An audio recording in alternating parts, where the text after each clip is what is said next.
Depression اور ہماری غذائیں۔ پوری دنیا میں اس وقت ڈپریشن کے 264 ملین سے زائد مریض ہیں اور یہ نمبر اصل تعداد سے بہت کم ہے، کیونکہ بہت سارے لوگ ماہر نفسیات یا ڈاکٹر کے پاس جاتے ہی نہیں ہیں اور روزانہ ان مریضوں کی تعداد بڑھتی جا رہی ہے۔ جو لوگ ماہر نفسیات یا ڈاکٹر کے پاس چلے بھی جاتے ہیں، وہ یہ سمجھتے ہیں کہ ماہر نفسیات ڈاکٹر کوئی ایسا تعویذ جادو کرے گا جس سے ان کے سارے مسائل حل ہو جائیں گے۔ ڈاکٹر کے پاس جب جاتے ہیں تو یہ ایکسپیکٹ کر رہے ہوتے ہیں کہ اب سارا کام دوائی ہی کرے گی۔ شوگر، بلڈ پریشر کی طرح اس میں غذا کا کوئی خیال نہیں رکھنا پڑتا۔ بہت سارے ڈپریشن کے مریضوں کو نیند نہ آنے کا مسئلہ بھی ہوتا ہے۔ اب ہوتا کیا ہے، یہ مریض ڈاکٹر کے پاس جاتے ہیں اور بتاتے ہیں کہ ہمیں نیند بھی نہیں آتی۔ ڈاکٹر ان کو دوائی لکھ دیتا ہے، مریض دوائی کھانا شروع کر دیتے ہیں۔ اب دوائی کھاتے ہیں تو نیند آتی ہے ورنہ نہیں آتی۔ اب مریض کو بھی جب پریشانی، اداسی میں نیند آ جاتی ہے تو وہ بھی کچھ وقت کے لیے اپنے آپ کو بہتر محسوس کرتا ہے، جو کہ عارضی ہوتا ہے، لیکن مسئلہ وہیں کا وہیں رہتا ہے۔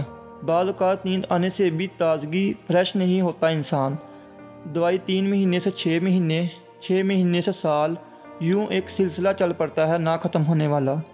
جب کسی کو بھی ڈپریشن کا مسئلہ ہونا شروع ہوتا ہے یا ڈپریشن ہونے سے پہلے بھی کسی کو کوئی نیند نہ آنے کا مسئلہ ہو تو سب سے پہلے اس کو اپنی غذا پر نظر ڈالنی چاہیے کہ کہیں وہ ایسی چیزیں تو نہیں لے رہا جس سے اس کو مسئلہ بن رہا ہے۔ مثلاً کچھ لوگ رات کو سونے سے پہلے کافی، چائے، انرجی ڈرنکس وغیرہ کا استعمال کرتے ہیں جو کہ دماغ کو سٹیمولیٹ، تیز کر دیتے ہیں۔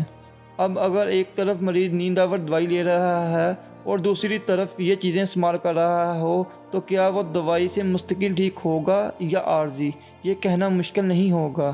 اور پھر یہ کہتے ہیں کہ دوائی سے عارضی فرق پڑ رہا ہے، مستقل نہیں پڑ رہا۔ جن مریضوں کو نیند نہ آنے کا مسئلہ ہے وہ سب سے پہلے اپنی غذا پر نظر ڈالیں۔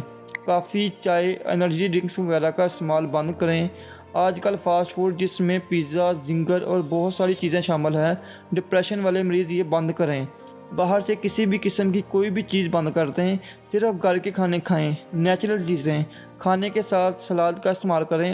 آپ کو پھر بھی نیند کا مسئلہ ہو سکتا ہے، پھر بھی دوائی کھانی پڑ سکتی ہے، لیکن پھر دوائی کھانے کا عرصہ بہت کم ہوگا، آپ جلدی ٹھیک ہو جائیں گے، ورنہ جب دوائی کھائیں گے تو نیند آئے گی، ورنہ پھر نیند خراب ہو جائے گی۔